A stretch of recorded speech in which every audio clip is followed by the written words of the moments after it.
This episode is brought to you by Resy and American Express. Resy is a digital platform that connects restaurants to restaurant lovers by elevating dining experiences, providing original industry content, and helping to fill some of the country's most exciting dining rooms.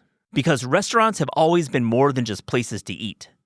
The amazing world of restaurants is just a few taps away in the Resy app and at resy.com. When the holidays start to feel a bit repetitive, reach for a Sprite Winter Spiced Cranberry and put your twist on tradition.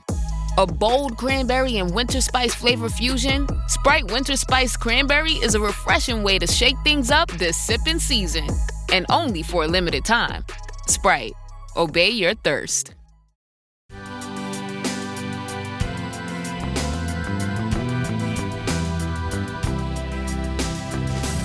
The guy who said, "You are what you eat," the French philosopher, Judge Briat-Severin, the quote of his that I actually like most is that the discovery of a new recipe brings more joy to humanity than the discovery of a new star. And I am at my fridge a lot more often than I'm at my telescope. This is Taste. I'm your host, Matt Rodbard.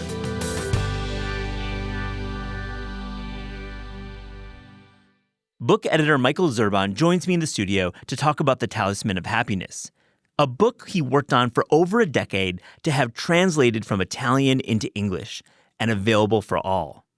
As we find out, it's an iconic and quite unwieldy text that its author, Ottoboni, originally published in 1925. The book's influence cannot be overstated, and for the first time, readers are given insight into the foundational Italian cooking that we still see today.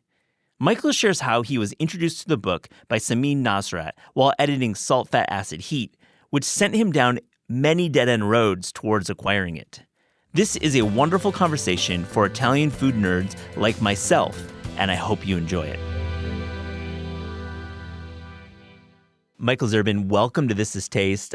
Long time coming. How are you doing? I'm doing great. Thank you so much for having me. Buddy, I've known you for so long, and I'm such a fan of you as an editor of the books you work on. You have a long history in book publishing with a focus on cookbooks. Before we get to The Talisman of Happiness, which is such a remarkable achievement, I'm linking to a New York Times story about it. I think the writer did an amazing job. Kim Severson, did she do it? Yeah, Kim did it. Yeah, total life honor to have a Pulitzer Prize-winning person put your name in the first two words of their story. It's just so incredible. True, and I think that is a great place to go to that article after this conversation, because we can't cover the full project. But I also wanted to have you in just to talk about you working in book publishing and really. I want to get from you as an editor, as you're an acquiring editor. You are the say of like if a proposal is working or not. And we have a lot of listeners who are in the industry who write about food, are interested in writing a cookbook. So I have to ask you this big question: is Michael, like, what are you looking for these days? And second part is what makes a proposal really pop for you?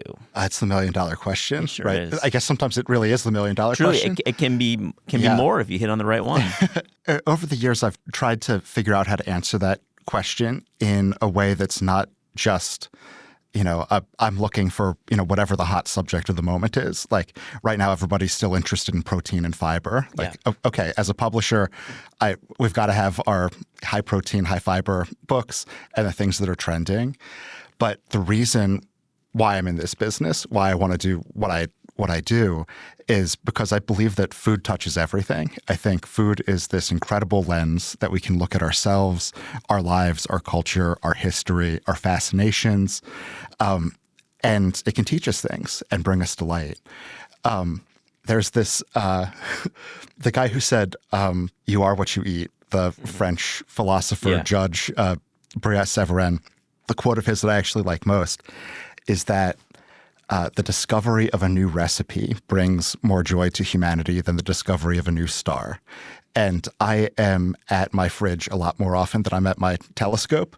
And I really feel like that's the case, like the way that food can take us someplace new. So that's part one of trying to answer the question. Part two is that as an editor, my practice actually kind of comes from what I thought was going to be my first career. I went to school to be, at first, a computer programmer, and I did a lot of work with what we would now call interaction or experience design. And that really had me think about the person who's on the receiving end of what you're creating. And so my mantra as an editor, as a publisher, is you've got to meet the reader where they are, 100%. Not where you want them to be, not where I am, but to humble yourself and to understand or try to understand what somebody else is really interested in. And that's really key to being successful in book publishing. I think with that said, also is key is understanding what readers want. And when we're working in these 18-month windows for books, sometimes 12 months if we're lucky, you kind of have to predict the future as a cookbook editor. Yeah. And so challenging. So how do you know what the book buying? Well, you don't. We don't. Thank you for being honest. It's not that we're rolling the dice exactly, but we are. We're kind of voting with our investment. Spinning the wheel, we could say. I think for me, it comes down to quality at the end of the day. There's the particulars of style or taste, whether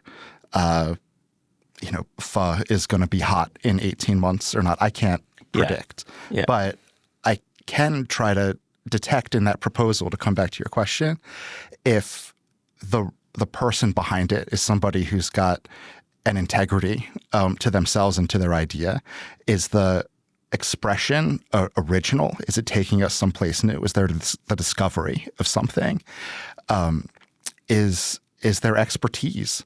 Is there an authority that is being brought? Is there enthusiasm? Do they bring you in to the journey with them? I think you have to hit like a couple of those, because especially with influencer books and Substack books, love them. So many on the show. We publish many here. Terrific authors, but sometimes the experience part is not quite there. You're going to get the enthusiasm. Yeah. How do you negotiate that when looking at creators with big followings or folks with Substacks that are getting a lot of attention? They're being super creative with the words or with the visuals, but maybe they don't have the recipe chops. You must have to negotiate this tension. Yeah, I think a good idea can come from anywhere. Love that. And that's part of the fun of the job, so that it's not the same thing every day. I'm constantly being surprised. Yeah. I'm really looking to be surprised in a proposal. If you see so many of these things, unfortunately, as an editor, you can start to read just to say no. You're like looking for the things like, oh, well, that's not going to work. That's not going to work. But the person who can get you excited the way that you would be if you weren't in this business and you just happened upon a book at the bookstore and you're like, oh, I want that. Yeah. That always is tantalizing to me. Let's talk about the voracious list right now. Transparently, we work at kind of rival houses, but like the spirit of our show is never that. Even though we publish here at Penguin Random House, we want to invite everyone from the cookbook industry in. And I'm always excited about your lists. I think you have my former colleague Raquel Pelzel is on your team. I love Raquel. What incredible taste as an editor. But we're in the kind of tail end of the fall season, so catch us up with some of your titles of the fall. Yeah. Well, first, just to say, Raquel has been an amazing addition to the team. Just incredible energy, insight, voice. Miss her as a coworker, man. She's so great. She's great. I love Raquel. She's so great. If I was doing a book, I think I would want Raquel to edit it. We brought her over to help expand the list. It had been me buying all of the culinary stuff for the past 5 years. In 2024, I think I published 22 books myself, which was too many. And so we had an opportunity to slow down a little bit, recalibrate with Raquel on board. And so our culinary list in 2025 has been a little bit smaller. We've done a couple of books with our longtime partners, Milk Street, Chris Kimball and his team. Jason Hirsch over there is an amazing collaborator. We've got 15 books with Milk Street by now on all manner of subjects. Obviously, Talisman of Happiness. Yeah, we'll get to that, absolutely. A great book that's been, that I didn't edit, that actually we had a guest editor from the broader Little Brown and Company team, Vivian Lee. They came out as Cat Lou's 108 Asian Cookies, which I have not had a a cookie from that book that is not a total surprising banger. We just had a kind of a potluck cookie swap in the office where Kat came in and like 25 or 30 people from around the group. None of these people actual bakers, none of them actually cookbook editors, took these recipes and we did this swap, and it was just so much fun. Incredible. I love that book. I think we talked about it in our preview, and Kat's a terrific editor. I love the photos too. Yeah. Really, Charity, who we just shot with in Seattle, did the photos, and yeah, it's a really, really great book. Yeah. Yeah. Then next year we're kind of picking up the list a little bit. We've got a Greek book from Maria Koutsianis, who I think is that sweet spot of somebody who's got huge influencer-style platform, but incredible integrity and deep recipe development chops and a great aesthetic. What else do we have? We've got a new book from Esther Choi, Food Network person and restaurateur. Esther, Food Network person, Vox person, but also, Mukbar and somebody who writing about Korean food, back in like 2013, Esther is here, like at the start of this amazing journey of Korean food in New York. So incredible talent. I'm so excited. Amazing. Love Esther. This is the book that's going to bring out your inner Halmoni, your inner Korean grandma. Halmoni, yeah. A good one. Yeah, buddy. And, did you edit this one, or was that did you edit the book? Yes. Yeah. Editing it right now. It's being co-written by Kate Leahy. Oh, great. Who's terrific. She's so good. And it's so full of heart and personality. And really looking forward to that. Another book that we've got is from more on the influencer kind of content creator side is a book by Corey Larkin, who's on Instagram as Coco Larkin Cooks. Yeah. By the time I think we started talking to her around this time last year, maybe 100,000 followers or something on Instagram, but she was doing these dishes that were, to me, all about the glory of a home-cooked meal. Not the fancy thing at the restaurant, but that, the potato dish that's like burnished and crackling and steaming as you pull it out of the oven, and it just makes you feel more alive and more like you're at home. Yeah. And luckily she's had some nice growth over the next year. So I think that's going to be a big one for us as well. Very, very, very exciting list. And I can't wait to see where it goes in the next several years as you start to ramp up a little bit too. Yeah, thank you. Today's episode is brought to you by ButcherBox. As a food writer, I can be a little skeptical about subscription cooking boxes you hear all about on podcasts. There's big talk about cooking simplicity, but you're usually left with disappointment after smashing that promo code. ButcherBox is a true exception. I was sent a box of premium beef and pork and was blown away by the quality and variety. There was 100% grass-fed pasture-raised ribeye, tri-tip, and ground sirloin for my favorite at-home smash burger recipe. George Moats, you better watch your back. For pork, they sent me a beautiful center-cut pork loin for slow roasting. I was super impressed, and I haven't even talked about the ribs, which I cooked in my Instant Pot. There was a rub of salt, white pepper, and togarashi, and I pressure cooked with water and apple cider vinegar. It was incredible. These ButcherBox ribs are amazing. For nearly a decade, ButcherBox has led the industry with meat and seafood that's antibiotic-free. As an exclusive offer, our listeners can get free protein in every box for a year, plus $20 off your first box when you go to butcherbox.com/taste. Visit butcherbox.com/taste to get this limited time offer and free shipping always. That's butcherbox.com/taste. Don't forget to use our link so they know we sent you. Today's episode is brought to you by Our Place. Are you still using that set of pots and pans from college? The non-stick sauté pan with the coating rubbing off? Hear me out. It might be time for an upgrade. I recently went on a search for the perfect sauté pan and landed on the Our Place website. I liked how their cookware looked. It was minimal, though functional, with a color palette that matched my own aesthetic. And I really liked that they make better kitchen products that are simply better for you. Our Place makes high-performance, toxin-free cookware. It's that simple. Their products are made without forever chemicals like PFAS and PTFEs. I had to Google that, and man, that stuff is nasty. So you can cook confidently without wondering what's in your pan. Stop cooking with toxic cookware and upgrade to Our Place today. Visit FromOurPlace.com/taste and use code TASTE for 10% off site-wide. With a 100-day risk-free trial, free shipping and returns, you can experience this game-changing cookware with zero risk. That's FromOurPlace.com/taste and use code TASTE for 10% off site-wide. This episode is brought to you by Aura Frames. If you're one of those last-minute shoppers, you might know the feeling. Ideas are running low and the clock is ticking. Aura Frames is the solution with a gift that feels personal and can be purchased in no time. Aura Frames are great. They sent me one to check out, and it was really cool and dumb simple to set up. I loaded photos using the app, and it was displaying them instantly. There are no limits to the amount of photos you can load, and you can customize messages with each photo. And here's the deal. You can preload an Aura frame with photos and have it directly sent to that special person in your life, gift wrapped and all. There will be no price tag, and you can include a personalized message. Think about it. All those photos from this past summer's family reunion delivered in a digital frame.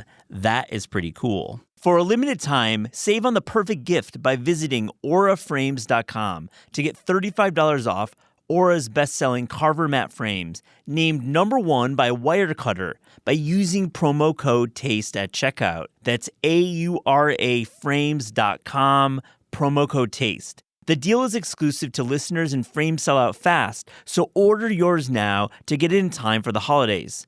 Support the show by mentioning us at checkout. Terms and conditions apply. Let's get to Talisman of Happiness. Love the spirit of this book. A personal project for you. That's why you're here talking about it. First off, just tell me a little bit about Adebony, the author of the book that you kind of shepherded the translation into English for the first time. This is an iconic book that many Italian American and Italian home books have at home. I know Mario Carbone is in the New York Times article talking about having it at his home growing up. So it's known, but it hasn't been translated. And to be clear, she founded a magazine in 1915. Yeah. Tell me a little bit about her and this magazine she founded. Yeah. Well, the reason why you're talking to me is because she died about 40 some years ago. Okay. Yeah. So, yeah. I think that Adebony is the most incredible figure that most people in this country have no idea about. And obviously, I've drunk the brodo on this book, but I think that without Ada's place in Italian food history and just kind of the global gastronomic lexicon, we would not have 1,000 competing recipes for carbonara or cacio e pepe. Would there be like 19 Italian restaurants on every corner in Midtown Manhattan? When she was born, she was born in sometime in the 1880s.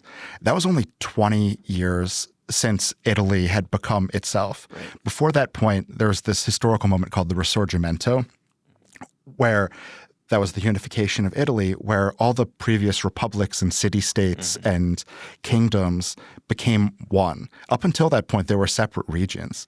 So she was born at this moment where her country was just becoming itself. There was this incredibly intense period of political, social, and economic change. This is right before the World Wars. It's a moment when Italian culture was going from being principally agricultural to moving more to cities. And what she realized as she was putting this magazine together, Preziosa, with her husband Enrico, is that the families that had been passing their culinary traditions down kind of orally, like at your nonna's elbow, that wasn't necessarily going to be the case anymore. If you had moved from, some small village to Milan or to Rome or something like that, and she wanted to catalog what these recipes were, to explain Italy to itself, but also to give people the ability to cook for themselves and their families. Yeah. I mean, I have to ask, when she's starting this magazine, this is very early food media, in the world. I mean, you have the French guys writing the cookbooks, of course, in the late 1800s, but you don't have food media. You don't have magazines really in America. There isn't a long tradition.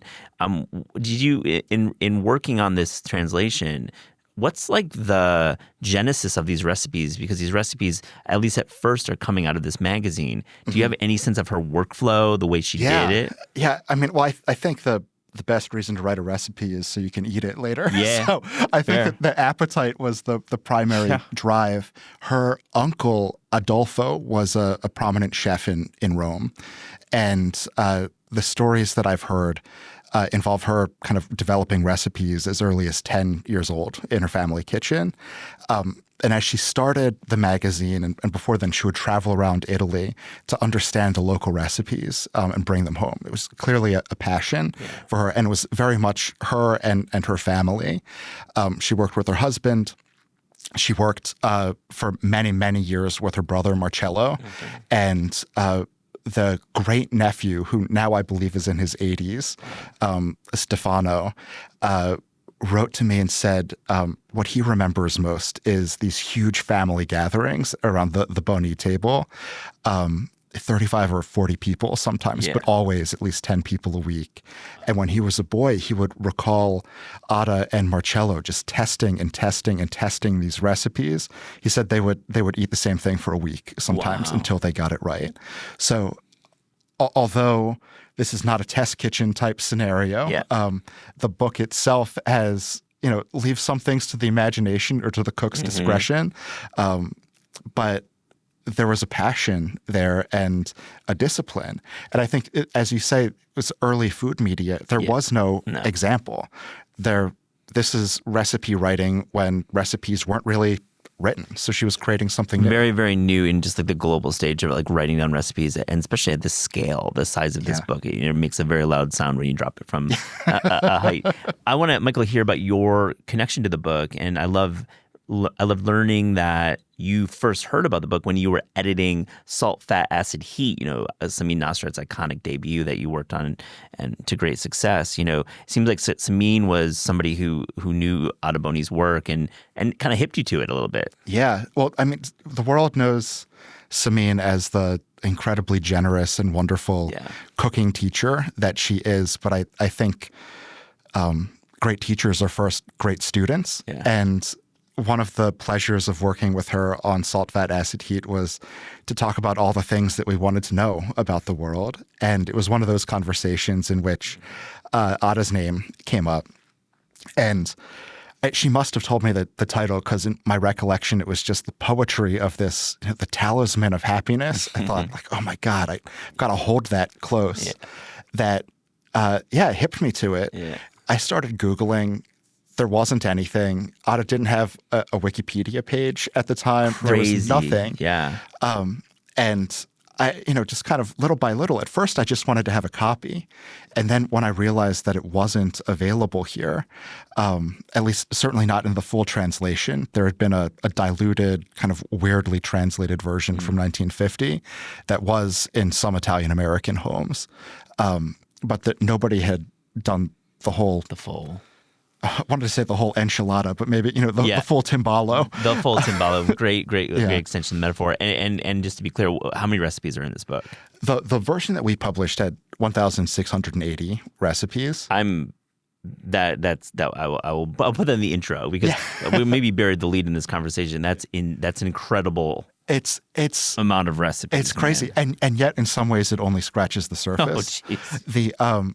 When Ada first published it had something like 880, but this was roughly, the publication of this book was roughly at the same time as the publication of The Joy of Cooking in the United States. And many people say that, Talisman is like the Joy of Cooking of Italy.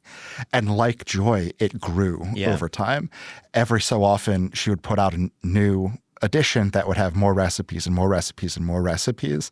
At its maximum, I think it had more than 2,000. And what we did with the English translation was to look for the things that were just, completely not going to be used here, but tried to include everything else. I think some of our listeners may have the silver spoon. Yeah. Let's just be clear about the difference between these two books, because I think people assume the silver spoon may be the Joy of Cooking of Italy, but you're making a different case here. Yeah, I mean, the Silver Spoon is absolutely an incredible book. I mean, monumental undertaking. I can't stitch together the historic link between the two, but Ada predated the Silver Spoon by decades. Yeah. My experience of the Silver Spoon is that it's encyclopedic but cold. Yes. There isn't one person behind it. Yeah. What you have with Ada, and it was created by an editorial team that came out of a magazine, lifestyle publisher in Italy.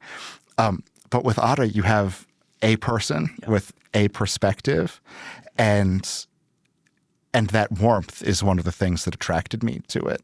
So I think when we come to cookbooks, we're not just coming for, the 3 tablespoons of butter and the 4 tablespoons of flour and the whatever of salt, but to make a connection with somebody else. How do you see warmth in the book? I agree with you fully. Silver Spoon, I think, leaves a lot of people flat. It's a gorgeous package. It looks cool on your shelf, and definitely great info in there. This book doesn't have headnotes, so it's not going to be sold in the writing. But I want to tap into the warmth. How do you see warmth in this book? I just on the way over, I was thinking about eggplant. Yeah, and so her eggplant Parmigiana recipe, she takes a moment to say, and by the way, I think salting your eggplant before you fry it is a complete waste of time. Okay. And you see her popping up in these recipes. It's the grandmother who taught me how to cook, my baba, was Ukrainian, and in fact she was illiterate, so she couldn't have passed written recipes down to me. I never had the experience of her telling me, oh, and here's holubchi, and the reason why we call it that is this, and the in order to have the most tender rice and meat mixture, blah blah blah. Yeah. She never gave me a head note in her kitchen. Yeah. It was just, let's start cooking, and then you cook. I think it's that kind of you're in the kitchen with Ada type feel that creates this sense of warmth and humanity for me. Yeah. And then she's there at the crucial moment to either set you free sometimes, maybe challenge your assumption, or other times say, like, by the way, stay away from this, or this is the exact thing you're looking for. Yeah, I love seeing that, because I also share that, and we can talk about frittatas too a little bit. That section is crazy. Let's go back to your journey with acquiring this book. It's not an easy acquisition. Samin tells you about it. You start Googling. You get this kind of watered down version that has been translated, but you kind of are running into some roadblocks, Michael, but you eventually have a breakthrough. Tell me how you actually were able to get in touch with somebody in Italy, and maybe some of the challenges along the way to actually get the rights to it. It's, usually when you want to publish a book, there's an established system for it. There's a rights holder that you can phone up or send an email to. There's somebody you can go to at a trade fair or a book fair, a literary agent, or there's the world of publishing is a network, and there's usually a path from one node in the network to the next. With Talisman, I could not find it. The publisher of the book in Italy is Editore Colombo. My understanding is that Mr. Colombo was a friend of Mr. Boni's way back in the day, and that today Colombo is mostly a government printer. They produce stuff for the Italian government and the government of Rome. So it would be like trying to find the rights to The Joy of Cooking, but you have to find the person who prints the postage stamps for the USPS. Just like not at all the usual way that it would happen. And I can't tell you how many times I got hung up on or struck out with an email. Frustrating. Yeah. Must have been. But what I wanted, particularly at that moment in my career, I was young, I was hungry as an editor. I was working with Samin. I just acquired a book by Dominique Ansel, the Cronut creator. Yeah. I had the aspiration to do books that were cultural and generational touchstones. And very happily, some of those books have become that. But I needed books to publish. Nobody now I've got a fancy title and run an imprint and stuff, Yeah. and people send me good stuff. But back then, people were like, "Skazurzers?" Who? Yeah, like, yeah. nobody knew who I was, Yeah. and so I had to be scrappy. And so my habit was every week to pursue something. And so for many Fridays, I was just trying to spend half an hour to move the ball a little bit further. Talk to the Italian Trade Commission. I would talk to every rights director from Milan or Rome who stopped through, and I just couldn't get anywhere. And then a British packager named Elwyn Street, the woman who runs it is named Sylvia Langford. She had come in, and a packager is kind of complex to explain. Basically, they work with publishers to produce books. She asked me a question at the end of our meeting that was essentially, is there something you're looking for that nobody else has ever been able to bring to you? Great packager question. I Yeah. was like, damn, that's a good question. Yeah. And I thought, there's this book. I think by that point I had been searching for it for like 9 years or something like that. Yeah, let's be clear about the timeline when you're talking about you were young. I mean, this is like 10 years ago, 9 years ago. Yeah, I started, I first heard of it, I believe, in the spring or summer of 2013. So it's been a dozen years since I first heard of this book. And so Sylvia said, you know what, my rights director is from Rome. Let me see what I can do. And then several months later, she came back to me and said, it's crazy, but she knows somebody who knows somebody who knows somebody whose cousin, who this and that. Wow. She worked the Italian grapevine and got in touch with the rights holders and then became able to manage a translation for English language speakers. Wow. And that was, you said, a great nephew or something? Yeah, I think they first managed to come through the publishing house, Okay. and then the publishing house was in touch with the family. Yeah. But yeah, the part of the challenge too, I should say, is that Ada didn't have children. Oftentimes you can look at an estate just through the direct lineage, and that wasn't the case here. Yeah. Interesting trajectory of this project. So once you sign the dotted line, and that's just the start of the journey, because tell me a little bit about receiving the files. Oh gosh. Or how you even took this book that. And how many copies was printed, do you think, in Italy, in Italian? Italy? I've tried to get the exact number. I think the true records are lost to time, but it's many millions of copies. It's many millions. And again, we should have buried that too. It's a book that has been printed millions of times over. So when you get these files, like, then it's like you're the editor now. Yeah. Michael, that's a crazy project. Yes. And so thankful that Raquel joined us just before this delivered, because she, I was like, here's this passion project I've been working on, kind of buried the lead.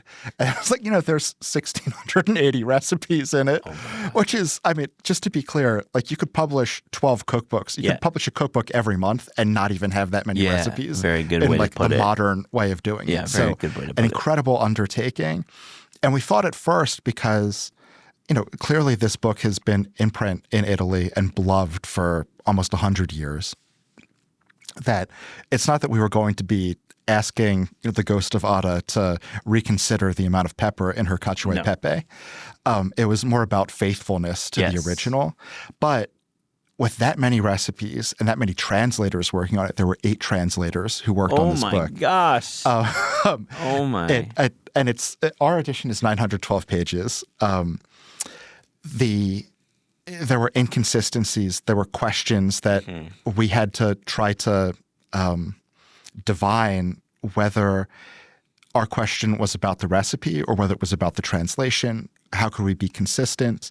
There were a number of things that showed up time and time again that befuddled us. One was kind of a Britishism that had been had snuck in because the translators were British. And that was calling for a nut of butter all the time. I was like, I've never heard of a nut of butter. A nut of butter, yeah. I've talked to some people in England who say, oh, yeah, that's kind of common in like vintage cookbooks. But like, well, could we just... Is that like a knob? Yeah. Basically, Yeah, like, just like a not chunk, not a just a chunk of butter. tablespoon, but like something like around Right. that. Yeah. Yeah. And there were a number of other things. I recall Raquel kind of banging her head against her desk at one point because there was something with shrimp that was just like, well, how is this working? And then she realized, oh, of course, this is like the early 20th century. Otto's buying head-on shrimp. Yeah. Not the pre-cleaned stuff at our grocery stores today. And so we had to do some often fancy footwork, try to figure out what the truth was, and then present it again. Man, and you come to the finish line, and your production team, your proofers have to look at it too. Yeah. It's remarkable, and let's hug your production editors too. Yeah.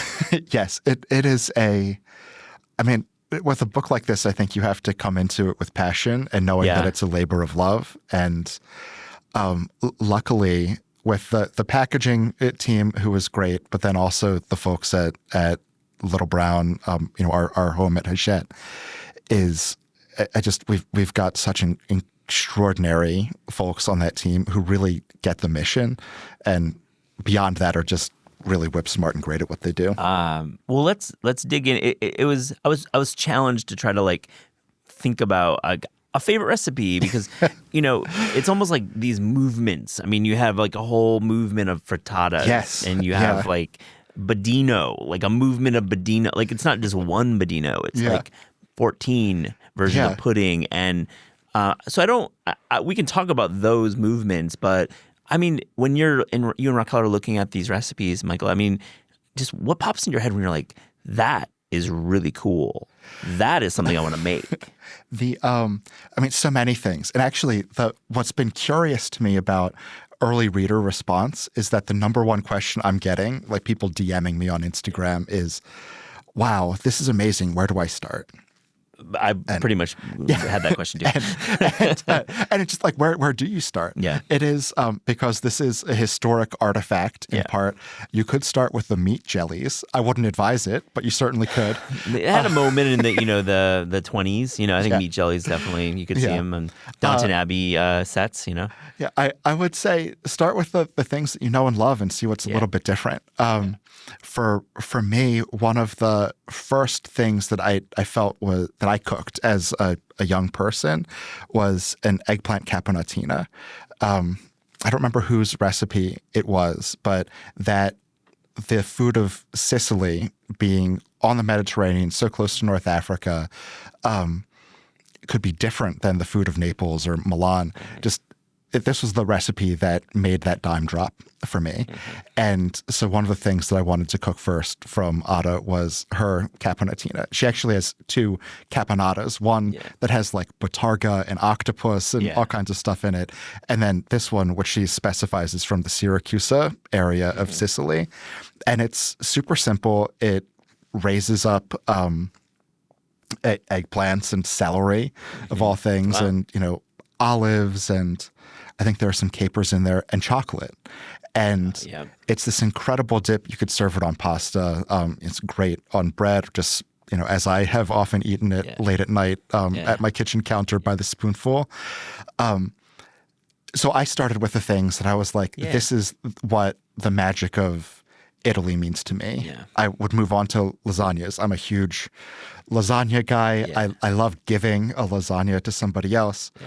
We did another potluck. I feel like the people at Little Brown are now getting very used to. I like the Little Brown staff getting into the kitchen. Yeah. I like that. It's cool. I made, for that, I made the lasagna alla modenese, which is a spinach dough, an egg pasta dough, and a beef shank ragu. Very, very simple. There's no cheese except for Parmigiano Reggiano that you grate in between the layers of the pasta and the sauce, the cheese, etc. And then you top it with a thick, almost moussaka-like layer of bechamel. And God, it's a banger. Yeah, man. I never had a lasagna like that. Rolling out of before. spinach, those sheets, and just having it be that way with that contrast of shank and spinach. And with, I'm pro bechamel over ricotta personally when I'm thinking lasagnas. So I like that move. That's definitely an argument, or I should say discussion in my house. If I were to update the recipe, I think I would coat it liberally on the top with a ton of mozzarella yeah. just to. But something like that, I think, is a great place to start, Yeah. where there's something that's familiar to you but a little bit different, and then move on to other things. The other dish that came to mind when you asked about, what was novel or surprising is risotto. I mean, talk about movement in the book. Yeah. There's an awful lot of risotto. And for one thing that this illuminated for me was also to think about what the typical Italian was eating at this point, during the early and middle parts of the 20th century. Not everybody was out there, getting veal chops all the time. It was super special Luxury. food. I mean, meat is challenging to find in Italy at that period. And you had to use every part of it. Yeah. So even though it's ancient, there's this modern quality of the sustainability of it, the economy of time and effort and expense that goes into these. Understand why there's a lot of polenta, there's a lot of grains, there's a lot of rice in the book. But the idea of saucing a risotto was not something that had ever occurred to me. Oftentimes, Otto talks about saucing a risotto. There's one in the sauces chapter called Condimento alla Papalina, sauce for the Pope, which is, it's sort of like a carbonara-ish kind of thing. You make this sauce with some milk and Gruyere cheese, which shows up a lot in the book, kind of curiously to me. Some other stuff. And when I've made it, I've done it on fettuccine, and it's fabulous.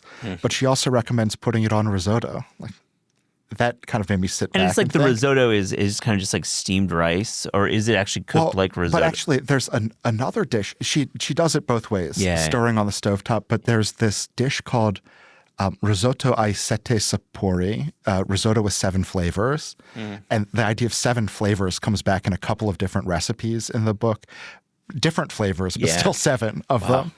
And this dish, it's rehydrated and then sauteed dried mushrooms, prosciutto, some different cheeses, milk, etc.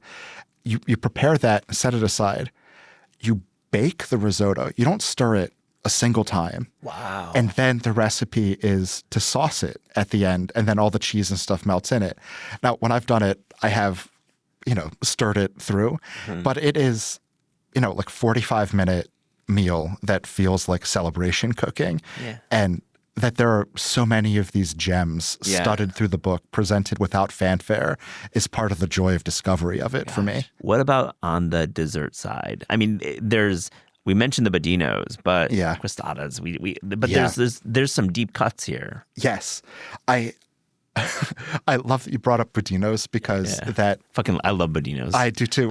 The first book that the first cookbook I worked on was Jonathan Waxman's book, Italian My Way. Oh, cool. And his chocolate Bodino recipe in that from his pastry chef, whose name I think is Heather Miller, is like, it turned my whole life around. I love that chocolate budino. Oh my gosh. There's a butterscotch budino. There's a peach budino inside a talisman. They're all just, great puddings, basically. I historically have not been the hugest fan of the Italian dessert. I know. Yeah. I'm same. Yeah. Same. But there's a killer, but still very basic tiramisu. The probably the desserts that I've made the most in the book are just the granitas, which are basically like, a certain amount of coffee and a certain amount of sugar, and then just keeping it simple. Yeah. And kind of being freed to do that. One thing I wanted to ask you about is kind of this interplay between this era almost 100 years ago and modern Italian cooking. Is there anything in the book that is missing that might surprise readers that maybe wasn't even on Ada's radar that we now maybe consider canonical, either Italian-American or even regional Italian? I was thinking about this, and I think people might expect, certain breads, ciabatta, for instance. But in the course of working on this book, I learned that ciabatta was developed like in the 1980s. Wow. Like it's a modern thing. So there is some part of this that is, you can never dip into the same river twice. You know, the current of culture and cuisine is always moving. To me, honestly, what's more surprising is what's in it. Like including some ideas that have been surpassed. Occasionally, she tells you to put some oil in your pasta boiling water, which, you know. We've time again proven to not do that. Yeah. Right. I think Joshua McFadden was in talking about, don't do that. For the record, my mom used to do that back in the 80s, and I don't think she does it anymore. Yeah, I feel like Elton Brown has probably done 4 or 5 episodes of, you know, his TV programming around that. And, you know, things that are drawn from around the world, you know, it makes you remember that no culture exists in a vacuum and there are borders that are permeable. There hasn't been a dish that I've thought like, oh man, I really wish I knew what Ada was going to say about this, that I haven't been able to find at least some kind of precursor for inside the book. But I'm going to keep looking. I know. And that's the cool thing about buying the book is you just can, you know, go through its section in an afternoon and just have all these ideas come out. And I think that the simplicity of it is a real strength. You have to have some cooking skills to cook from this book. Like this is not for somebody who has never really done much Italian cooking. I think that's yes and no. Okay. Good editor says that. I mean, it is true that I think by the end of cooking one of these recipes, you will have learned something if you don't know anything. I'll give you an example. Our Amazon sales rep, wonderful woman named Jen, not a cook, not a baker, but wanted to participate in our potluck. So cool. And she wanted to make a dessert. And there are these cookies that translate as basically like baked wine donuts. And there's no leavening or anything in them. And the recipe it's the kind of recipe where like if you called a friend and were like, hey, how do I make these? They would give you 6 sentences and that would be it. She didn't have intuition before, but about how to make these. But the recipe itself was resilient because it was simple and the ingredients were good. And it's kind of unfuck-upable. Yeah. You know? And she came in with these baked wine donut cookies that were among the first things that were just hoovered off of the table. And so on the one hand, she might have counted herself out by saying like, I've never seen this dish before. I've never even heard of it. I'm not a baker, yada, yada, yada. She could have removed herself from that recipe and found something else or just not participated at all. But she jumped in and she ended up with something great and the confidence to tackle something even scarier the next time. Oh, amazing. I mean, great counterpoint to my statement, because I think the simplicity allows you to actually, it's accessible. Yeah. I will say, I think that there's some cookbooks that are really meant for cooks. Yeah. Like people who want to cook. Yeah. And this is that kind of cookbook. It's not get dinner on the table in 30 minutes kind of vibes. Right. Yeah. Yeah. This is about the pleasure of cooking and eating. And the reason why it's called the Talisman of Happiness is because Ada didn't want fame or fortune. She was born into a well-off family. She wasn't trying to become, the number one most known person of, mid-century Italy. What she felt passionately about was that eating together is what kept a family together. And if you could learn to cook, then you would have the power to give yourself happiness for the rest of your life. And I think that that's really what this is all about.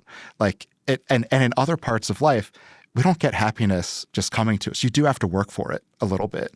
But I don't know if there's a place outside the kitchen that has as robust a set of instructions to help get you there as reliably as a great recipe can. So well said. Truly, that is why cooking is so special and why we can have conversations for years about this stuff on the show. And I think you hit on the head. you can't really get instructions for this stuff in life.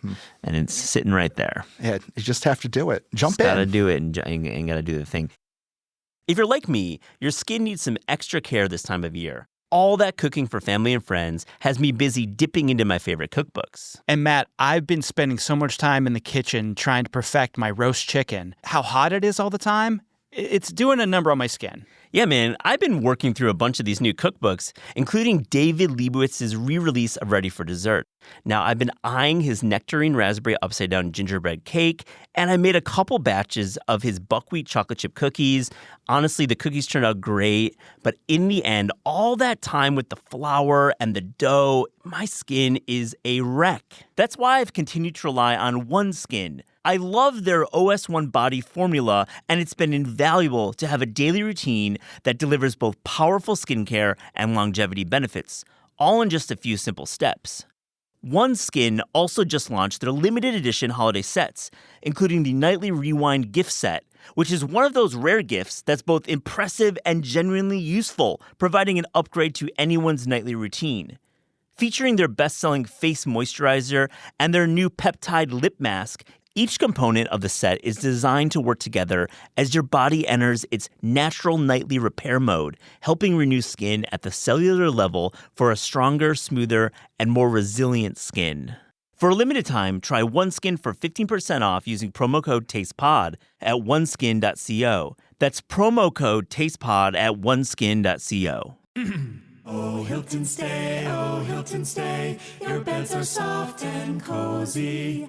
No lumpy couch, no stiff futon, no shower line at crack of dawn. Oh, Hilton stay, oh, Hilton stay. When you want holiday comfort you can count on, it matters where you stay. Enjoy comfortable rooms and friendly service when you stay with Hilton instead. Save up to 25% this season when you book with Hilton. Hilton for the stay. Terms apply.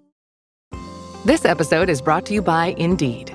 You're ready to move your business forward, but first, you need to find the right team. Start your search with Indeed Sponsored Jobs. It can help you reach qualified candidates fast, ensuring your listing is the first one they see. According to Indeed data, sponsored jobs are 90% more likely to report a hire than non-sponsored jobs. See the results for yourself. Get a $75 sponsored job credit at Indeed.com/podcast. Terms and conditions apply. I want to close and just ask you, going through this process a decade, and I know you're a big, you're a fan of cookbooks and history and really love this industry. What's on your notes app or your Post-it notes on your computer? What's the next project? Or maybe that's unfair because I don't want you to show your hand, but is there I've got something to. I have something to say. You do. Very cool. I don't know where this is going to go. Yeah. But shortly before we published Talisman, actually around the time that New York Times piece was running, I had the privilege of doing a road trip through the French and Spanish Pyrenees mountains and eventually driving from San Sebastian to Barcelona. And we managed to stop at a flea market in the shadow of this cathedral in Pamplona, the bull running place, where my wife shouted out to me and was like, "Mike, come over." First, there was a history book called Zoraban, which was interesting that it was close to my end. But my wife calls out, pulls me over, and shows me this ancient cookbook about the size of the Talisman of Happiness. Gosh. Beautiful red cover called La Cocina Completa. And I picked it up, haggled with the guy behind the table, and talked about it a little bit. And I don't know yet its full place in Spanish culinary culture, but it was another kind of singularly voiced, massive undertaking from a woman who was roughly Ada's contemporary, doing for Spain what Ada did for Italy. So my Spanish is luckily a little bit better than my Italian, and I'm starting to work through that. Did you email your packager? Have you done that yet? Have you made that? I haven't done that yet. Okay. I haven't done that yet. Yeah, but you're figuring out the history of this book and talking to your Spanish friends and see what.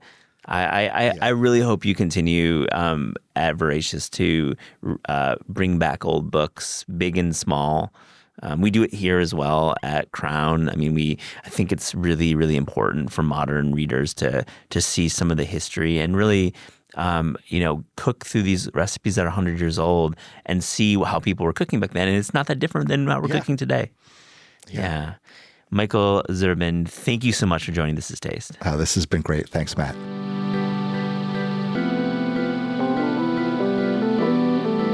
This Is Taste is hosted and produced by Eliza Barbanel and me, Matt Rodbar. The show is edited by lead producer Clayton Gumbert and supervised by Pat Stango, Director of Media Production and Development at Penguin Random House. Thanks to Shalia Harris and the production team at Penguin Random House. Theme music by Steve Rydell. Episode portraits by Louise Zergan Pomeroy. Logo design by Ellie Skirzat and Ian Dingham.